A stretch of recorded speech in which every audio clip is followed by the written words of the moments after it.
It'll be on YouTube. And yes. Thank you everybody for being here. I'm Kristine Schomaker. I run Shoebox Arts and Shoebox Projects, and I am the juror slash curator for the exhibition Perceive You Too. Thank you everybody for applying, for submitting, and participating. It's a tough thing, and I was talking about it earlier. I have a love-hate relationship with jurying.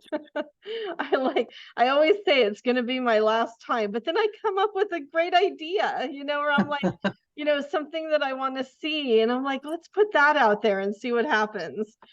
And so then I do it. And then when I'm jurying, I'm like, oh yeah, I remembered, because it's like, even art that I recognize that are friends, but it doesn't feel like it would fit in with the show, I have to say no, and then I feel really bad. So I'm like, it's part of jurying, and I hope, as an artist, I also understand that. So yeah, but no, it was very hard. It was, to come up with the show. I was also talking about earlier, I did, it was hard, but it was also easy in a way. I went through the work once or twice, kind of just seeing what was submitted. And then, I saw the show come together. I especially, a lot of work that like touched me personally, or that I had like there were several pieces I had a visceral reaction to, like, whether it was teary or laughing or smiling or just like, I'm like, that's me. And I mean, that's what Perceive Me was about, of course. But and so yeah, I kind of saw the show come together. And then like I mean, of course, I didn't have a like, I didn't have the order, until I got the images later on. So when I was putting the work in order of what I wanted, then I really saw it coming together. And I'm like, okay, I like how, we're putting ourselves in boxes, and then the mirror aspect, whether, you're being painted on a mirror or in a mirror, or, and then there were some that had like, kind of like ghost figures, and like fading in and out, and I'm like, yeah, that's my life. And yeah, just like there was so much. So I loved the flow of it. Everything just kind of, it was easy to put the flow together. Everything just worked. And so I love that part the best, I think. When you see like the conversations between the work taking place. Along with, I mean, I definitely have to say that, I mean, doing self-portraits is, I mean, I don't want to say it's hard. It's hard. I mean, it is, to put ourselves out there, in such a vulnerable and brave way, however we do it. And, I know people told me that about Perceive You or Perceive Me, all the time. And but and artists have been doing self-portraits for thousands of years, basically. um but now, I mean, our self-portraits are also looking inward. I mean, I shouldn't say now, they've always done that, but with different media, they're really looking inward, and based on what we're going through at the time. And so you can really see that, especially the portraits from the artists that submitted for the show. So yeah, this is an artist talk for the show. So what I'll do is I'll share my screen, and I'd love for you to talk about your work. So I think we're mostly made up of the artists in the show here. What I'll do is I'll have you let's see. Yeah, I'll have you like raise your virtual hand, and you could do that with the reactions menu at the bottom. And then and I'll go through and and find your artwork, and then you could talk about the work for a couple minutes. And I'd love to hear like where it came from, what you were thinking. Yeah, and and anything else that comes up. And yeah, we'll go from there. The other thing is, since this is Zoom, and I know there, will be people later on watching this, and I'm sorry you can't participate, but I'm always about community and connection. So if you would go ahead, if you want to, go ahead and put your like website and Instagram, Facebook in chat, and email address also if you want. That way people, you can save the chat at the end of the artist talk, and you can follow each other on social media and, build your following, build your email list, and, check out new art, especially, if it's artists that you really connect with. So yeah, so go ahead and do that in chat. And in the meantime, let me go ahead and share my screen here. Let's see. All right. So yeah, if you want to go ahead and, like I said, raise your virtual hand and to talk about your work, let me know. Or, oh, Julie, let's see. We'll start with Julie there. Let me bring you up here. Okay. And there we go. All right, Julie.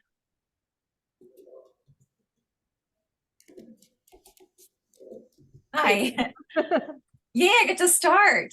Yay. Hi, I'm Julie, and my approach to art really is, it has been, and this is like my worst trait. Would somebody put it on their wall? Would they buy it? Like, that's what I think of. Can I create something that somebody would put on a wall and buy? But I participated in call and response, and there's a freedom of doing art because it's in your heart and art for art's sake. And I'm also a member of Shoebox. And so Kristine knows how I struggle with imposter syndrome and how I see myself and how I think other people see me. But when I was participating in call and response, it was about me making art with another person, like responding to another person and not thinking about all of these things. And one thing that I found was that when I went to do a self-portrait, I felt really confident about it. And, putting a light bulb, from my heart, I couldn't necessarily stick it on my heart, but shining from inside on myself, it made me feel really beautiful. Like I felt like I was inspired. Like I had that confidence that I don't have in my day-to-day life, but I actually had it in a singular image. And it was wonderful. And the image on the right, me bound up in a saran wrap, that's how I feel on a daily basis. Like, that to me is what imposter syndrome is. That is what it's like, being trapped inside yourself and not feeling the freedom that I should be feeling as an artist. I don't know. I really appreciate the opportunity because I do think that this particular photo shows me what I aspire to be: a free person who's confident, who feels like they shine light from their inside and, has a particular glow about them. I don't want to be that person constrained like that anymore. So that's me. Thank you. Thank you, Julie. One of the things that there were a couple of artists who did work that is a little outside like the usual work that they do, or that, and I mean, I did this and actually, no, I didn't do it for this one. Normally I do a blind, so like a blind jury, but I didn't do it for this one. But yeah, so when I saw some of the names, I was like, oh, or I mean, I recognize people also. I mean, self-portrait, a self-portrait show, you're gonna recognize people. So it's like it's hard to do it blind. But it was really, really great to see, the experimentation, that artists were doing. And, especially like with this work and especially like the bondage of self, I mean, so many different layers to it. So yeah, really, really great work. Thank you so much, Julie. Thank you. You're welcome. You're welcome. Mahara, let's see. All right. Hi, everybody. Yeah, I thank you so much for including my work in the show, Kristine. Yeah, these pieces are kind of from different eras. This was when I got my tenure finally. So it was kind of about being beleaguered and kind of exhausted. I adjuncted 16 years and finally got a full-time job teaching. It's such a intense, climb. I kind of felt very exhausted by the end of it. So this one is kind of about that. I call it Beggar Prince. It's kind of about, in my feeling as a female, that you have to kind of beg to be just to achieve princehood, uh, because you'll never be granted being a king, as we know that as a female so far in this country. But yeah, just so, and then I kind of think of the red outfit. Yeah, this one here is the one I did during the pandemic, and this is my friend Lenny. She died from alcoholism. So it's kind of just feeling, I call it at a loss. So it's in graphite. And then this one is called Princess. And this one is about when I was a kid. This is the one I did this year. It's 6x9 mural scale acrylic on unstretched canvas. And it's about when I was a young in person, and I was a maid at the Old Faithful Lodge in the summer between my undergrad years, and I saw in the mirror that I wasn't a princess. It just hit me, and I never even knew I thought I was a princess. So that's kind of about how questioning how all us girls have it ingrained in us, whether our father called us princess or not, which my father never called me princess. But so this is sort of that, about that. Thank you so much. It's so, I mean, I love artist talks because it's so great to hear the backstories. And, I've just been thinking about lately, I used to want my Prince Charming to come and save me when I was a kid. I think, lately that's come up and I think about that a lot. And yeah, yeah. So I love that story. And no, thank you. I mean, they're such expressive portraits. I mean, you can just feel them deep down. So thank you so much. All right, and we have Heidi. Oh, wow. Okay. Hi, everybody. I just wanted to say hello. My name is Heidi Bruckner. I live up in Oakland. And thanks so much, Kristine, for having me in the show. I can say a few words about this piece. It's called Domestic Violence, and it's a self-portrait. Generally, I do a lot of portraits, not always self-portraits, but I do also include a lot of patterning in the work. And so this is a piece that's done on a pre-existing piece of marbleized paper. And I was experimenting with letting the pattern show through and using it as value and color. And so this one really is about just traditional female roles and then sort of rebelling against those traditional female roles.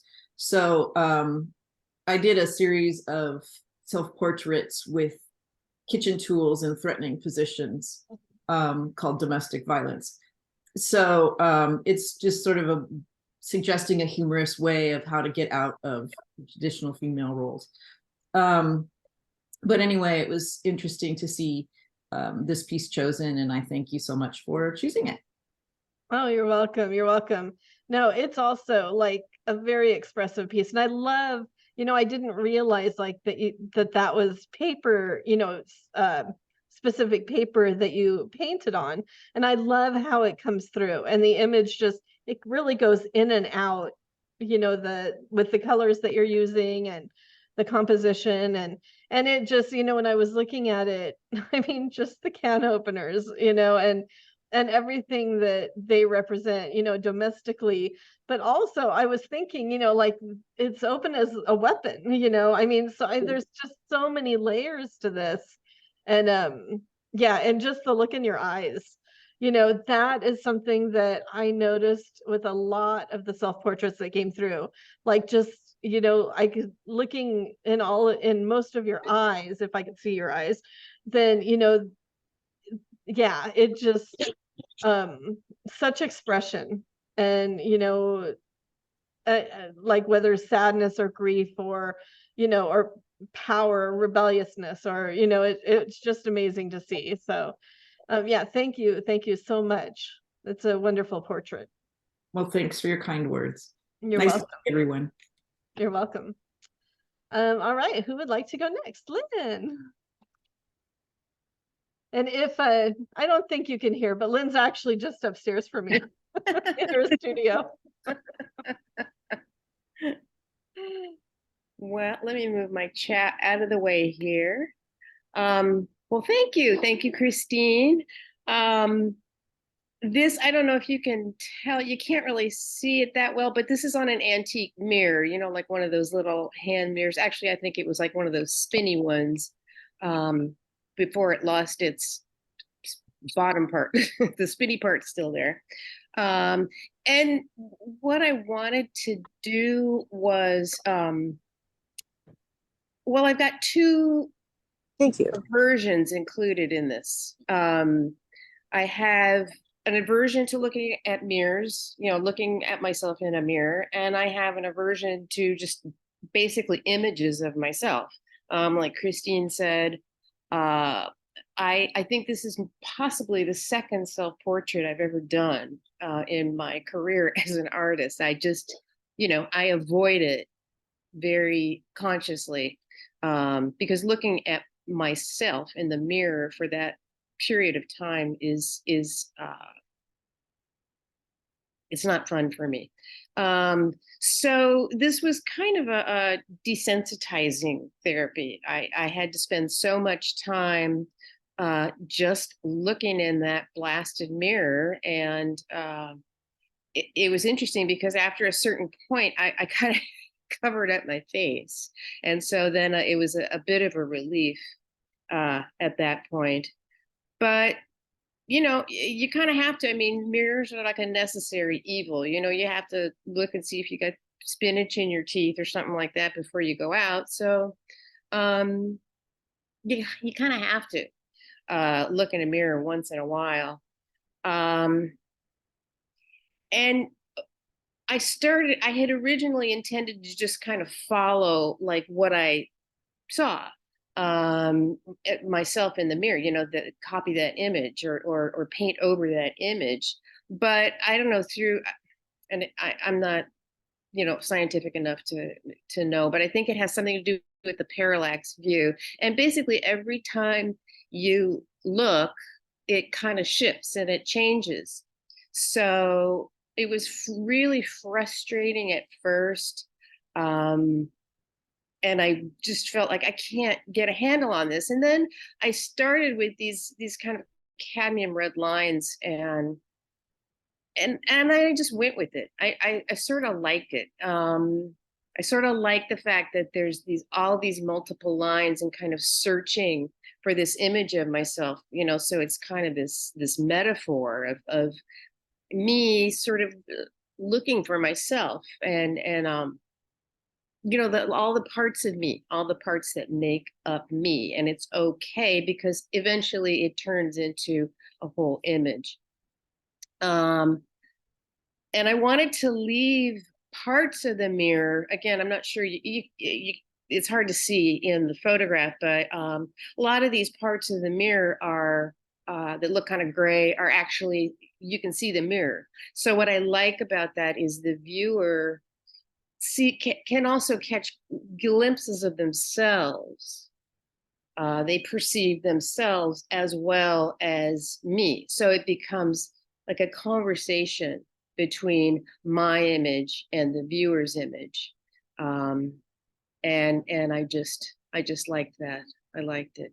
And I wanted to keep it very kind of open-ended and like I say, just sort of showing the facets of me, the many facets of me. So that's it.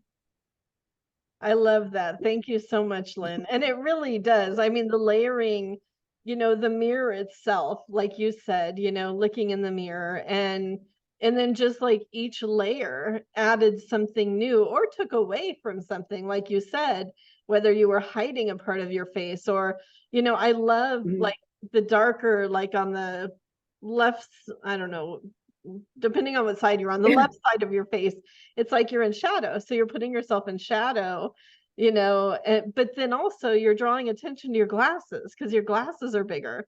And so, you know, there's something about looking and seeing and being Mm. seen, which has a lot to do with the mirror also.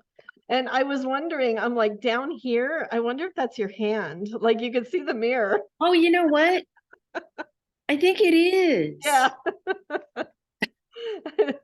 You're That's right. I great. think it is. I think it is. I mean, it's hard to take photos of mirrors anyway, but Yeah, well, yeah, it was really hard to take a photo of this.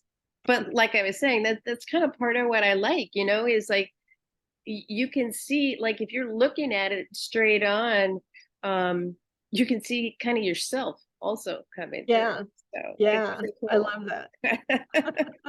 Thank you. Thank You're you very welcome. Well, thank you for being part of this. All right, who would like to go next? Lamia, let's see. There we go. Okay, thank you. Thank you for the invitation to participate.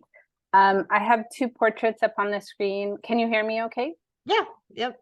Okay, great. They're very different. So I'd like to talk about the one in color first, where I'm holding a stack of books. So the earlier part of my career, I was working a lot in self-portraiture. My mentor and inspiration in photography, J. Tomas Lopez, asked me and us to reflect on how would we portray ourselves. To make a portrait is to look deeper in our psyche and in our experience, our past experiences, and decide on how to make an image that has some references to what we think and how we feel, but also how we connect to each other. So I made this piece in 2007, and it was in honor of my graduation from with a degree, which was a master in fine arts. And I was thinking to myself, okay, does this degree mean that now I'm educated? I had read so many books that had really influenced my thought process and my practice, and really affected, you know, who I was and how I became as an artist. And so I decided to make this portrait where I would hold a stack of books, and the stack was extremely heavy. And I had the, you know, in self-portraits, I had to make it, I had a remote control that communicated with the camera that I hid under the lower book. And what I had to keep taking this portrait over and over again because my expression on my face, I was straining under the weight of these books. And I really wanted to have sort of a neutral expression, a serious but neutral expression, which was hard to do under the weight of these books. But I really am fascinated by the way the process also sort of matches our psychology. And one of my favorite ways that this image has been interpreted was when a critic, I used to live in Miami at the time, and a critic wrote that in Educated, which is the name of this piece, the brainy Khorshid stands ramrod stiff, burdened equally by books on art history and titles like the Vagina Monologues. So it is true that in this stack of books, I chose titles from art history, important books in the genre of feminism, also fiction novels that really affected me, and exhibition catalogs and artists that influenced my work. And those books were a selection of the past 2 years that had led up to my graduation. In a way, some of those books were also very personally significant, as well as significant in the industry. If you notice, I don't know if you can read the titles from here. This image is printed almost life size. And the very bottom book, the book at the very bottom of the stack, is called Photographers Forum Magazine, Best of College Photography Annual. Photographers Forum is a publication that you would send in as a college student. You could send in your favorite photography piece. And if you got selected, it would be published in this annual journal. And this was the first time any of my photographs were published. And it was dated in 1999. And it was a photograph, a black and white image I made in the darkroom in Venice, of an image I took in Venice, Italy, that I spent all day long trying to print perfectly. And it was the first time any of my work was published. So there's a lot of sort of inside stories behind every single one of these books. One of them is the Focal Encyclopedia of Photography, which is the thickest red spine at the bottom. And my mentor, J. Tomas Lopez, who I was studying under at the time, was editing the contemporary photography section of that encyclopedia of photography. And he actually like signed the book for me. But also like the fact that there's an encyclopedia of photography that exists, like makes me wonder, like, should I read all of it? You know, it's very important, and it's such an amazing publication, but it's also really huge. And of course, I've never read all of it, but it's really interesting to skim through and read some of the parts. But then at the very top of the whole entire stack, there's a really small book called But Is It Art? ? An Introduction to Art Theory by an author named Cynthia Freeland. And I was really fascinated about like questioning the work and wondering like, how does this function as art? What is the definition of art? And reflecting that question back to me, like, is this portrait of myself holding a stack of books, is it art? And sort of that tongue-in-cheek, you know, contemplative process of the artist looking back at the artwork. So of course, in order to make this piece, what I also tell my students, because I teach photography as well, is when you're making a self-portrait and you're choosing, I think of it as a performative action, and you're choosing quote unquote props for the piece in order to communicate your ideas. So of course, like as I'm building, you know, the plan to make this piece, I was thinking, okay, well, how am I going to arrange the stack of books? And of course, I had to arrange them in order from like widest to narrowest.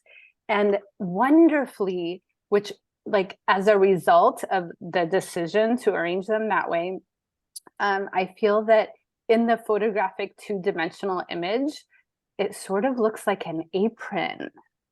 And I love how it looks like an apron, because then again, it kind of like reinforces this concept of what education means. And the fact that there are feminist books in this stack also points to how education is so vital for the liberation and freedom of women, and how I became a liberated, free individual.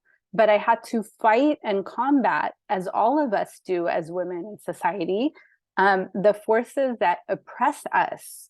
And the fact that an apron kind of is a uniform that, and by the way, I love to cook. I love the kitchen. Okay, but the fact that, you know, there are instances of domestic violence and, you know, women not having a choice to leave the home and pursue other career opportunities. Like, you know, I don't know, like these are all kind of hidden references that we all experience in one form or another as independent women in our own art practice, and what our own personal experiences have been, and kind of finding our freedom through education. And so the fact that education is so important, and that I found a lot of answers in books was the reason that I made this piece. And so that's why I wanted to submit it, because you know, years later, in my professional art practice, this piece is really important in what it means to me, and how I feel that it also connects all of us as women in the arts and women in society in general. Thank you. This one I'll say a little bit less about. This piece is also, I made it as an homage to Dwayne Michaels, but it also is, you know, sort of the feminist stance. If you know Dwayne Michaels' work, he often makes images of, you know, ghostly figures and interior spaces, and he really pays attention to the spirit, you know, the spirit, like what we don't see in photography, what we don't see in the image. The photograph is about what we don't see, is something that he has said. And he has a really nice piece of a man sitting in a room that's ghosted, and he handwrites on his images. And that piece is called Man as Spirit.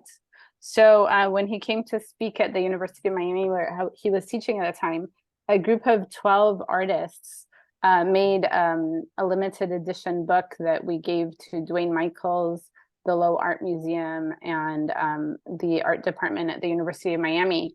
And we all created a piece that's an homage to Dwayne Michaels, but in our own style of working with our own images. And at the time I had made this color image of me sitting in the corner, and that's a sewing table, and it's in someone else's home, and it was a Florida mobile home. At the time I was working on a project called Inherent Spaces, and it's me making portraits of myself in other people's homes, hotels, and vacation rentals to explore the concept of home through displacement, but also some ideas related to character, you know, what it means to be in each of these women's positions. And so I found it interesting that I found this sewing table and this sewing corner. And so I made myself disappear from there. And I retitled it Woman as Spirit instead of Man as Spirit, to speak to the female experience. Thank you. Thank you so much. So great to hear the backstories, you know, and gosh, especially the books. I mean, I connected on so many levels with the books. I don't know if you know I'm selling a bunch of books. Yes, I including saw a that right few after. in I that list. did. I know. And yeah, I mean, just, you know, and some of the books I'm selling are from grad school, you know, that I kept, but they all tell stories, you know, definitely. And yeah, the one on the right is, you know, just beautiful, and that, you know, the idea of the spirit, and yeah, on so many different levels. Yeah, thank you so much. Thank you. You're welcome. Let's see. I think John, did you want to talk about your work? I think, was that John, or I saw Carlos, or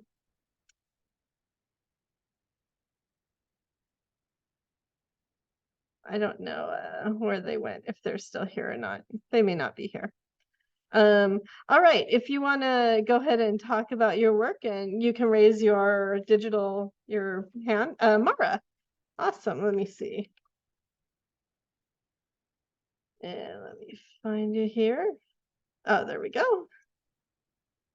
Well, this is a new experience. I actually don't think I've had an artist talk before on Zoom.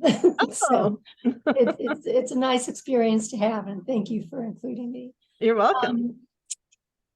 I rarely do self-portraits. Just as Lynn said, it's not something I've been focused on, but I'm finding that I'm more interested in it as I evolve. So I think just having this opportunity kind of spurred me to maybe get into more invested in doing self-portraits. But as you can see, this one and the second one, don't really show my face. And that's I think that's an easier way for me to deal with self-portraits. This particular one, I was experimenting with shooting with a tripod and just the lapse, and I wanted some movement. I actually was pretty successful after just a few tries, and what it speaks to me of is my childhood, and how comfortable I feel in nature.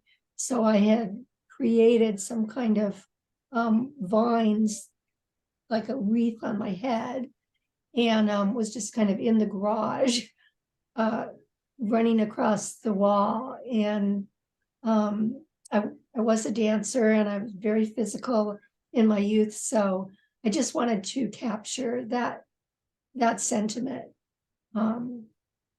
And so this is what I came up with. And same with this, no face, but I love reflections. And when I'm shooting, I'm constantly being drawn into whatever I'm passing. And this just kind of hit me between the eyes because I was on some boulevard. I'm not sure why I was there. And I think this was a glass shop. And I saw myself in the glass, and it, kind of overlapped, and I was like, oh, yay. And so I just kept working with the glass and the multiple reflections until I kind of got a position that I could shoot with and not show the camera. This was not a phone. I always carry my little point and shoot with me, which I love to be spontaneous. So that's been very successful for me. So this is what I came up with, and it felt really right to me. So now I think having this experience, it'll prompt me to get a little bit more invested in doing some self-portraits. So thank you for kind of giving me that push. Oh, you're welcome. You're welcome. No, it was so lovely to see these. I know, you do a lot of portrait work, but I know it's hard to turn turn the camera or paintbrush on ourselves. Yeah. So yeah, no, these are wonderful. And, and I also know, that you just have your camera wherever. So I love, the spontaneous mirror shot, mirror glass. Yeah, that was just really great. Super. Thanks, Kristine. You're welcome. Thank you. All right, Phyllis. Let's see. Find you here. There we go. All right.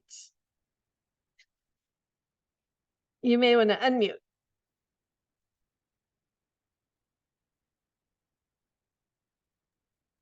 Hi. You made it. It's funny for me to be doing this right now because I live in Los Angeles, I live in Whittier, but I am at this moment in Virginia in the woods where was the inspiration for this piece. And this is and I want to also just say I'm really I appreciate being included in the show. It's a piece that I felt really that touched me, and I'm glad that you saw it. So I appreciate that. So this is kind of about me and my heritage. My family has lived in southeastern Virginia for about, I think, literally 200 years. My family has been, poor agricultural labor here one way or another. My mother was born into a tobacco sharecropping family and worked in the fields from the time she was a little tiny girl. And my father's family, kind of similar, except West Virginia. And my siblings and I are the first people in our family to be born in the city because of my mother and her passionate devotion to education. And we are also the first people in our family to have gone to college. And so, there's a certain amount of discomfort when that happens, where you don't belong anywhere. And that's kind of what I'm speaking to here. It's funny because, my married last name is Martinez, and my husband is the first generation of an immigrant family from Mexico. And that's one of the things that we have in common, is this sense of like, well, you don't belong where your parents grew up, and you don't belong where you grew up, because, and so, we kind of share that same, sort of migrant experience. But it was funny because, from where I am, I just happened to be visiting my brother who lives here now on the farm here. And it's just, beautiful. I feel wonderful out in the woods in a lot of ways. I feel very, very, very happy to be here. And, within 4 miles of where I'm sitting right now, I'm related to everybody who's buried in the graveyard, kind of a place. This is where my family is from. But at the same time, it makes me acutely uncomfortable. It's a really, conservative place. And we, people ask me if I'm from New York all the time when I open my mouth. And I am not from here anymore, so my piece kind of, addressed that Thank level you. of. Oh, thank you so much. It's, the eyes definitely, got me with this portrait, and just your line work and in front of nature. I mean, and how, you're including nature, as part of your body, and just the layering. It's such a wonderful piece. No, thank you so much. Thanks. You're welcome. All right, Karen. Hey, Kristine, thanks for including my work here. No, that's not You're it. welcome. Here we go. Why don't you open it? So maybe if you start on like 2 or 3 instead of the first one. Okay. We can start here. Okay. This whole thing came about really spontaneously. I knew that I wanted to submit to this show. I was very proud to be part. I don't know, I just got some weird thing. It looks like you're done talking, so we'll lower your. It's okay. You can. Okay. Yeah.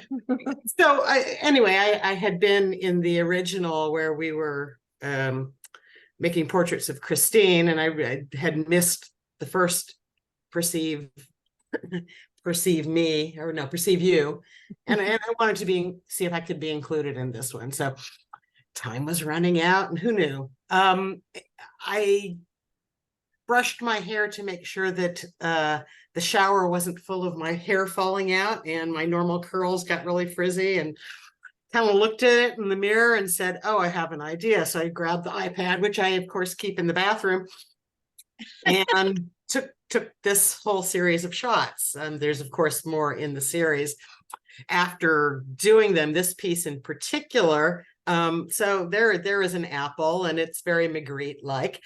So I named it in this spot, and boom, it's not an apple. This is not an apple. So I like to have humor in my work. I see the commentary. Well, I mean, it all started out that I spend a lot of time with my computer, with my screens, and now you can go back to one. And I spent a lot of time on my iPad playing games. So that's kind of what came out of this one. I started with the sort of checkerboard, the crossword puzzle background, but someone saw the Tetris shapes in there, and that seemed right. So I started doing that, but it needed sort of some sort of background. And then I loved the sort of monumental feeling on this one. It just kind of came together as a really fun experiment in playing with my work digitally and dealing with all the flesh that is there. No, these were so great. When I saw them, I think I told you, I didn't even realize they were you, and they had your name, and yeah. So well, the one you just showed, that one, actually the hair was over the lens, which is fun. Yeah. And gave a great shot. And then the last one was just sort of, I was posing. Yeah, they're so great. Thank you. anyway, I had a lot of fun doing them, and I think they turned out really great. I'm really happy with the series. I don't know where I might go from here, but I do like to do a self-portrait every couple of years or so. And this was a great exercise to and I'm glad I had the impetus to make these because they bring me a lot of joy. Yay. That's what I love about, putting together shows is like, somebody else said, like doing something like kind of provoking the artist to do something different or explore or, be brave in different ways. So I love that you went for it with this. So the Los Angeles Art Association, I sent them 2 images that they could show, and I figured that they would anyway. The big monumental one with the sky is the one that they have big in the email saying, "Look what Karen's doing." So that was interesting too. Awesome, yeah. Totally. No, it's a great series too. Thank you. You're welcome. Well, thank you. All right, Caron. Let's see. There we go. Can you hear me? Yep.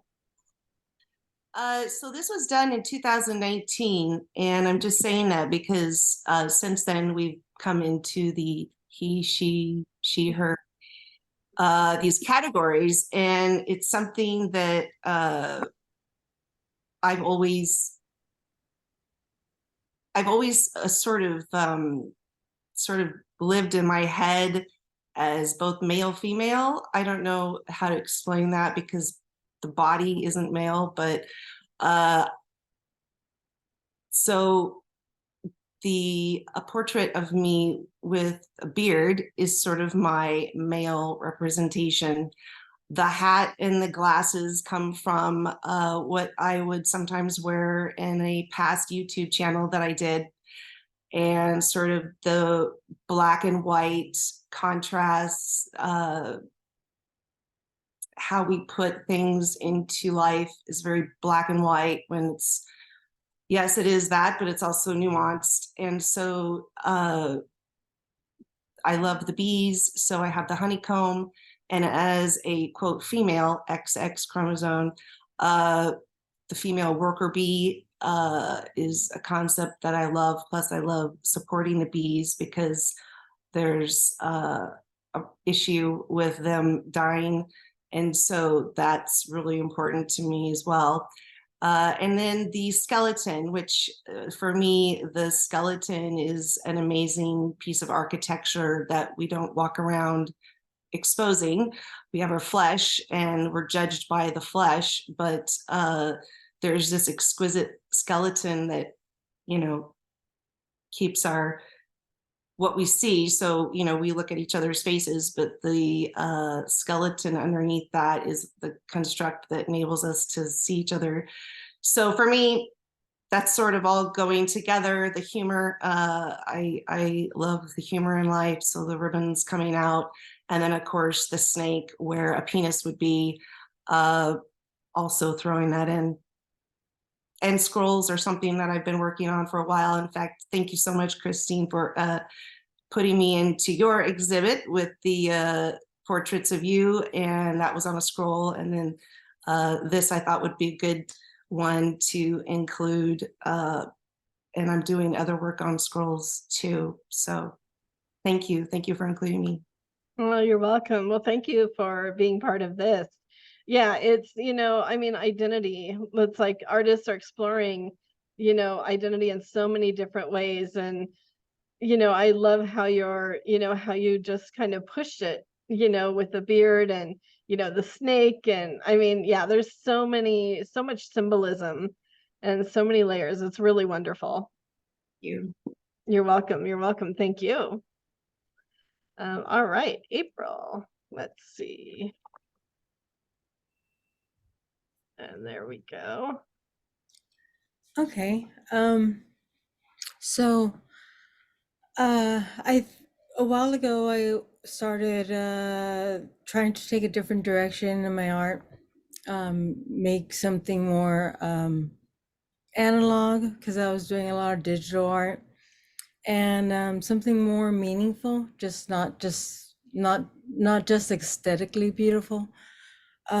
So I started working on these what I figured I could only do is my stories are the only things that I could do that no one else could do. So I started with this piece of a story that about a very traumatic incident where I had a brain injury, I had head injury, and then that led me on a road to more of those stories because I have a few of those stories where near-death experiences have happened to me, and some of them just maimed or scarred and stuff, but some of them like very traumatic and maim kind of thing. So I've been told by my mother, by myself, I thought about it. Well, I should wrap myself in bubble wrap, that would keep me safe. And I'm also working on another series kind of thing of just using all this packaging and all the bubble wrap and all these things that we just have plentiful because art supplies are expensive. So I figured I'd use those things and packaging as my art supplies. And so wrapping myself in bubble wrap because I had plenty of bubble wrap to go around. And the self-portraits and making myself safe. But then it came along to once I did it, it wasn't really keeping me safe. It was sweaty and it was hard to breathe, almost like suffocating and stuff. So is it really something that would keep you safe? Is keeping you safe from harm also preventing you from living your life kind of thing? So yeah, and looking right at the camera, because I really had to ask the question, hold on, is this what this isn't it, because this is supposed to but keep me safe, but it's not really doing that. So I want to say also other people's pieces, beautiful work, inspiring. Like I was just jealous that I didn't do yours because they're all so wonderful. And Kristine, of course, thank you for including me in this like very powerful show. Oh, you're welcome. You're very welcome. Well, thank you for, doing the work that you do. And, you really, said it all as far as, trying to keep yourself safe, but are you really safe? And it's, yeah, we try to do one thing, but I mean, there's always like either an extreme or, it's never perfect. It's, there's always like this gray area in between, no matter what, in life. And this was the extreme version of yeah, yourself safe. yeah, exactly. And, just how you are looking at the camera. And, and I mean, I definitely, what really drew me to this was the idea of suffocation and, of like suffocating in life. And, which I've often, said, like, I've always felt for a long time, not necessarily now, but that I was suffocating in life. And so, there's also that in different ways. So, yeah. When my mom saw this, she said that every time I see this piece, I can't breathe. And I'm like, yes, exactly. Yeah. It worked. Yep, exactly. Yeah, well, thank you very much. It's such a powerful piece. All right, Sylvia. There you go. Oh, hi. Thank you for including my piece in this wonderful show. Very interesting to hear everyone. This is a piece I painted in 2020 during the pandemic when we were confined in our homes, and I was trying to connect with my emotions and to be a little bit more emotionally articulated. The title is Non Caeternum, is in Latin actually, I used to learn and teach Latin. And it means nunc is now, aeternum is forever, or infinite is a way to express that that moment was forever, maybe a never-ending moment, which is one way to understand time in general. I do a lot of portraits, and for me it's a way to communicating with people. But I do paint portraits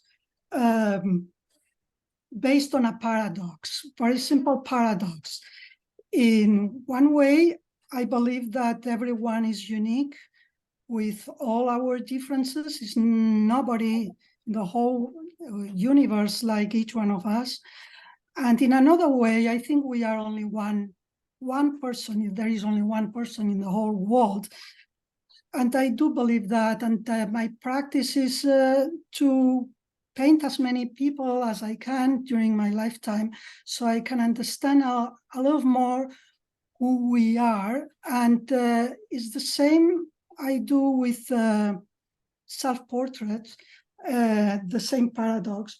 So it's a way to explore who we are. And also it has some consequences that some of them I like. For example, if we are one person, all of us in the whole universe, in the whole world, and each one is so different, accepting and listening and feeling each different is accepting ourselves. To me, every time I do a portrait, it's a self-portrait at the same time. And in another hand, I also feel like if we are all of us only one person in the whole world, there is hope for me that we can communicate and understand and maybe one day find peace in the world. So all this goes all the time around. When I paint portraits, I have many series because, of course, to understand what a human being is, I should paint everyone in the whole world, but I know I can't. It's too much for me. So I just paint in series.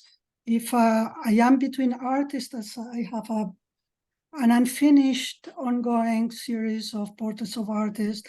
If I'm between teachers, and I've been a teacher for many years, so I have an ongoing unfinished series of portraits of teachers and so on.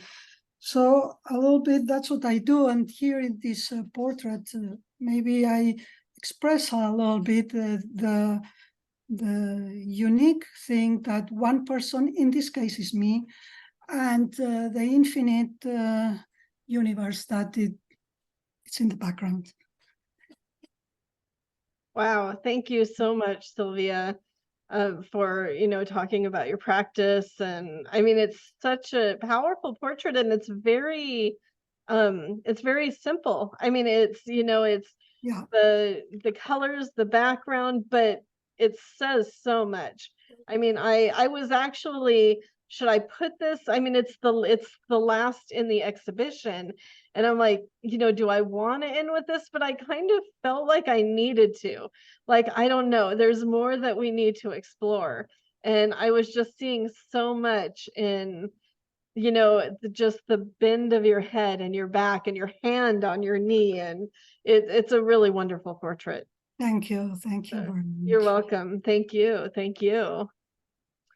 All right, Morgan. Hello. Hi. I want to thank you for putting this show together. And the talk, because it's so interesting hearing the context of all the work. I mean, we can look at work and we can kind of like take a guess or what it means to us, but it's really been great so far hearing what everyone has to say. So yeah, this work, it's from my series called Phenotype. So this is a grid of just some of the pieces. There's like 23 of them in all. It's been kind of tricky to figure out how to show them all together. So these are all self-portraits, kind of just examining identity and appearance. So a little background, I grew up in Minneapolis, like outside Minneapolis, Minnesota. I'm from a mixed ethnic background. So my dad's Ashkenazi Jewish, my mom's Lebanese and Norwegian. So it's also like an interfaith family. And then just kind of not really fitting in the society that I was being growing up in. And I think I made this work in about 2016, edited a lot of it then, and then edited through 2019. And it was kind of just a way initially of wondering, okay, like if I looked different, how would my upbringing have been? And it kind of developed more to, okay, how we perceive ourselves and how others perceive us all kind of impacts that identity. It's like I'm looking in the mirror and, okay, if I look more Middle Eastern, do I feel more Middle Eastern? If I look more Scandinavian, do I feel more Scandinavian? And, I think it's interesting when you come from a mixed background, you kind of don't feel like you fit in anywhere. And even like within your own family, neither parent fully understands your experience out in the world. They each understand like parts of it because they've gone through parts of it. But even like within sibling, if you don't look like your sibling, you're probably not having the same experience either. So it was kind of like, okay, talking about beauty standards, there's like a lot of levels to it, but it's like, you just want to fit in. And I remember going through magazines as a kid and, oh, I just want to I don't see myself, I'm not represented. And so that's kind of why I chose this beauty aesthetic. The work, when it's exhibited, it's printed on metallic paper and it's got an acrylic overlay, and it's just kind of like that mirror of looking at yourself and looking back. And when I shot this whole thing, I was looking in a mirror just, for the lighting and also just kind of trying to get my pose. But, there's just kind of like that metaphor layer there. So I have a background in theater. I used wigs and makeup. And then I was referencing family photos. I have of course, in my head of what different cousins look like, aunts and uncles, my immediate family, and then also looking at my grandparents and their siblings. And so I was using that with a list of genetic, dominant recessive genes. So it was like a scientific list. So I was using that to proportion out the face within what would have been possible with, the genetic makeup within my family. So yeah, I don't know. It was an interesting process. It was not fun, I would say. I think at first I thought it'd be fine. And then I shot it 10 hours straight. That might've been a little intense. So it, a lot of feelings come up with our image. I know some of the other artists are talking about avoiding looking at their image. Some of us go towards it. I think for me, I've always kind of been a back and forth with it. Just accepting ourselves, right? I think that's a lot about what, our image of our own self has to do with. So. Yeah, thank you so much. I mean, it is, whether it's the perception or, acceptance or, but I mean, that's what artists do is we explore and, we do this work to challenge, on many different levels. That's what Perceive Me was about, challenging myself as well as other people. And, and this work definitely does that. I mean, I remember, I think you and Patty, I don't think Patty's here today. I met you both, I think at the Medium and also Lamia, I think also. Yeah. And yeah, just so I've been following the work for a while, and it's so important, on many different levels. And it's a beautiful project. Thank you. And I think with all of us, what we're doing, it's a way that we're communicating with other humans. I think the work, a lot of this type of work of looking at self, it just doesn't stop. It's, then it's like you've made the work and now you're engaging with others and it brings up things for others. Phyllis was talking about the otherness. Yeah. And it's we have these things in common, just as humans. So thank you for making a space for us to share and talk about this kind of work. Yeah, you're welcome. You're welcome. No, I'm glad to be able to do that. And I'm honored that all of you, were like brave enough to talk about it too. So thank you. Thank you. Is there anybody else here that would like to talk about their work? You can raise your virtual hand or unmute. Alec, let's see. Oops. Yeah, I can go ahead and chat about my work. Thank you so much, Kristine, for stepping into your juror self to curate this gorgeous, stunning exhibition. It came together really beautifully on the website. And like Morgan was saying, I really love the similar themes that we're all investigating from our different positions in our lives. And so a little bit about me. I am actually a performance artist. I am trans, and I am working on a very big project that's spanning multiple years, involving kind of mirroring my transition process. So it's exploring the themes of identity construction. And I thought that what I was initially exploring was gender identity construction, but as it's been going on for the years that I've been working with it, it's been expanded into multiple layers of identity construction. And so the work that I submitted here are actually studies and documentation from that larger project that's my work in process. And the first three that you were kind of clicking through are from May of last year, 2022. And they sort of started out as a frustration with how I was feeling in this space in my medical transition process. So I had been working on trying to figure out how to present myself digitally. We all are familiar with sharing selfies or having your headshot taken, or these still images of ourselves. And as a performance artist, I was having a lot of trouble with that because I was like, wow, I'm like way more three-dimensional than this one still image. So these are actually coming from me trying to work out how to manipulate how I'm viewed and how I'm viewing myself with technology. So that's where the sort of like superimposed images started to come up. So I photographed myself, kind of just having a range of emotions. This was during my recovery from my gender affirming top surgery.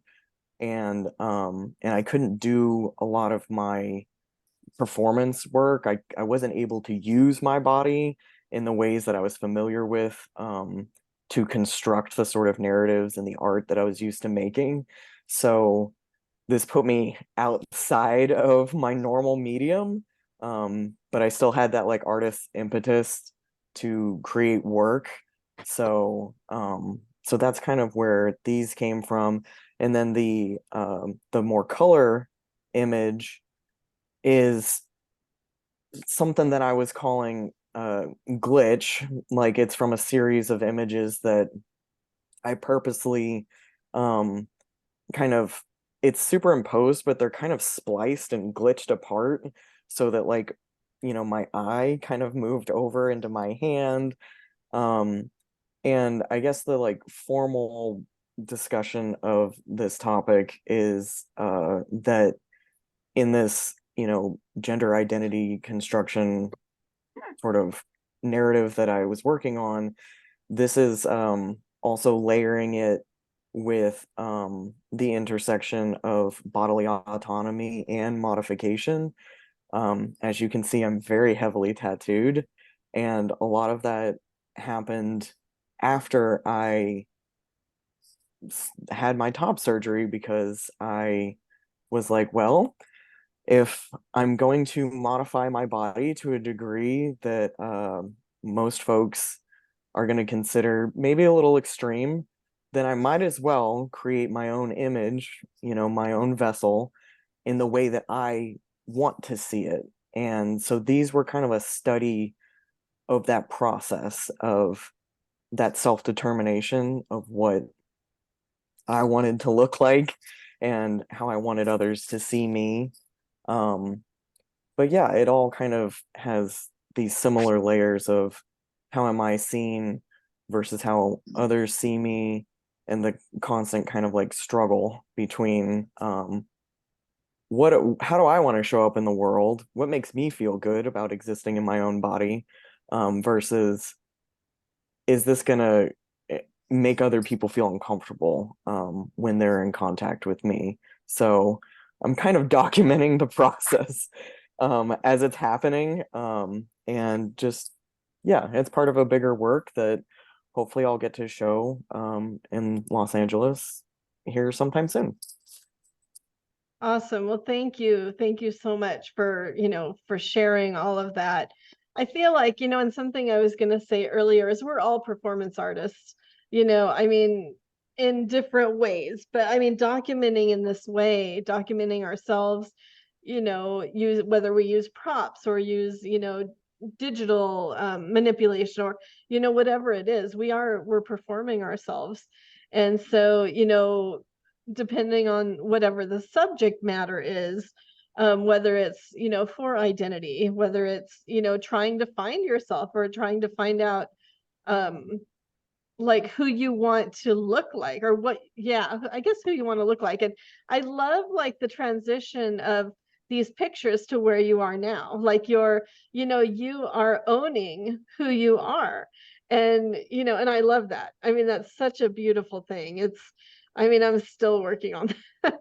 So whatever that looks like, I'm starting with the hair. So Yeah, thank you. I mean, it's still a work in progress, obviously. But I love what you said about the like relationship to objects, and I noticed that a lot of the work shown here are, showcase a relationship of the artist to an object, and that's primarily what a lot of my work is. So these are actually a little outside of what my stuff normally looks like, because it's just me. But I'll put my like Instagram handle and stuff in the chat. But if you look at some of like me moving and doing performance work, it's all exploration of my body against other forces. So yeah. awesome. Thank you. And just for everybody, if you came on late, be sure to put your website, Instagram information in chat. And I'll save chat in case you didn't get part of it earlier, and I'll send it to everybody later on. So thank you so much, Alec. All right, Chris, let's see. Christopher, oops. All right. Yeah, Chris is fun. And Alec, I'm so sorry that my dog barked while you were talking, and I had my mic on. So, yeah, hi, my name's Chris. So these paintings were done, honestly, I didn't really, at the beginning, intend to show these to anybody. I painted them during the lockdown, like during the beginning of COVID. Prior to this, I had been doing a lot of paintings that were based on, I live in Arizona, and there are a lot of protests going on here that involved, the police shooting tear gas at people and stuff. And so the paintings I was doing were based on photos that I was taking at the time, and by attending those events, and they were pretty politically based, and I was trying to sort of like raise awareness. But by the time that was between like 2014 and maybe 2019, by 2020, when the lockdown happened and protests were, nationwide, it started to feel more like, less like raising awareness and more like exploitive. So I decided to switch gears, especially because first I lost my job as a teacher, and then I started teaching online. And my wife was also a teacher, an essential worker at a school. So I spent a lot of time just by myself in the house, like basically 2 years, just with no company but my own, and maybe my cat and my dog, who I think are in one of these paintings. They also both died within 2 months of each other during the first year of the pandemic. So I guess what these are about, they started just as something for me to do during the pandemic to kind of like keep my sanity, because I was alone, I couldn't go anywhere. I'd see my wife at night, but she'd be so tired she wouldn't want to talk to me, and I totally understood that. But I was going a little stir crazy at the time, so I guess I changed my focus inward, and I was wrestling with a lot of. Can we skip to the next one? I was wrestling with a lot of personal issues at the time. Forced to keep my own company.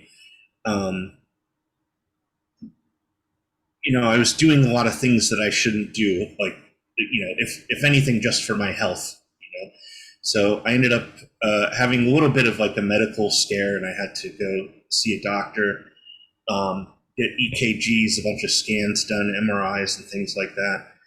And so that's what this particular one is about. I called it Or Else It Does Not Care, which is, most people are familiar with the quote, "The heart wants what the heart wants." It comes from Emily Dickinson, a letter to her lover, Mary. And but the "Or Else It Does Not Care" is the line right after that. And it just has, it's so ambiguous, but it just had a lot of personal meaning for me. The heart wanting what it wants, or not caring, or not caring enough to not care what it wants. Like, I don't know, that the whole imagery of the line just kind of rolled around, and I felt it was really appropriate. I guess in a broader, the context of the show, the way that a lot of, and by the way, thank you so much for allowing me to be a part of this. Some really powerful work here, and I feel really privileged and fortunate to be able to be included with this group. So thank you very much, Kristine, for that. You're welcome. But I guess in the context of what everyone else has been talking about, identity, myself being a straight white male, I have obvious, even in this conversation, I have obvious difficulty expressing emotions, especially about things about identity, which is kind of why I painted these, because it's easier for me to, approach these issues with painting than it is to actually speak about them out loud. But they're about me sort of reevaluating myself, reevaluating my life, examining choices I've made, examining, confronting my identity, what I look like, how did I get here,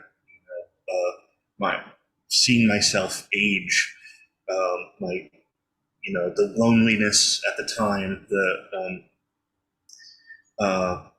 everything. It's something that I never really had approached in my work before, and I don't know that I actually discovered anything, but I think when I started these, they were just something to keep me busy, but the first time I showed one to anybody, they were very interested. So I decided to do a whole series, and it just became kind of like therapy, I guess. I think I learned a lot in terms of like what my work is about. Before I did these, I was always trying to be profound. I was trying to do something meaningful, and I just like when I started doing these, I didn't care, and I didn't intend for anybody to see them, and all of a sudden they're like the most meaningful work that I've ever done. Which I think you all probably know that's when it tends to happen. It's when you give up, you don't care anymore. But yeah, that's about it. And I guess that's really what these are about. Obviously about body image as well. Trying to subvert the usual male, especially oil painters that tend to paint, women, and take that male gaze and turn it on myself, and try to be as exposed as women have been throughout art history. Put myself in that place as much as I possibly could, which I know is impossible, but just to make the attempt. And yeah, that's about it. Thank you again for letting me be a part of it. Yeah, you're welcome. And thank you. Thank you. Yeah. In these, I mean, definitely, sharing your vulnerability and, with everything, with the medical, the medical for sure. And that's definitely what drew me, along with just, the mirror and, looking, I don't know. I mean, we've all done this, and we all do this with self-portraits, looking at myself, and it's like, what do I see? And do I like what I see? And, you could just get that, just see all, it's like so much expression through the way, you paint your face and your eyes, and even just like looking at your phone in the middle piece. I mean, it's all really, really great. So, really wonderful series. Thank you. Yeah, you're welcome. You're welcome. Thank you. Is there anybody else, or did we get everybody that would like to talk about their work? I think we may have gotten everybody. Let's see. Yeah, so I am going to stop sharing my screen. Let me see. And yeah, again, thank you everybody so much for talking, about your work, and, just like I said, being vulnerable and being brave, and, using yourself to challenge and educate, and yeah, really, really wonderful. So thank you. So with this, like, the award that we're giving out is a solo show, and I chose Patricia Fortledge, who has the photographs. She has I think the photograph from the on the Facebook event, and she's not here today. I think she had sent me an email. I know I got a few emails, so but yeah, so she'll be having a solo show probably in the spring sometime, an online solo show, with Shoebox Projects. So, but no, thank you all so much for, participating. Keep creating and keep challenging, and, yeah, just keep on working. That's all I could say. That's the most important thing, right? Just to keep working. So thank you. So good to see everybody. I'll send the chat, I'll save the chat. I think it saves automatically when you're recording, but I'm going to save it anyway, just so I have it. And I'll send it to everybody along with the video. So that way, if you want to send it to people, I'll also put the video on the website. So it'll be at the top of the exhibition. So anybody that goes and looks at the exhibition can also watch the art talk. So I hope to see you all out and about. I've been slowly getting out there. I was going to go yesterday and I was just too exhausted. So, but I will be going to Los Angeles Art Association on Tuesday morning to see Karen's solo show at 11 o'clock. So if anybody is around and wants to go and meet up there, yeah. So I'm planning on being there from about 11 to 1. So come on by. Tell your friends. Awesome. Awesome. All righty, everybody. Well, enjoy the rest of your Sunday. Thank you, Christine. Thank You're you. welcome. You're welcome. Thank you, Christine. You're Thank you, welcome. thank Good to see you. everybody. Thank you. You're welcome. Take care.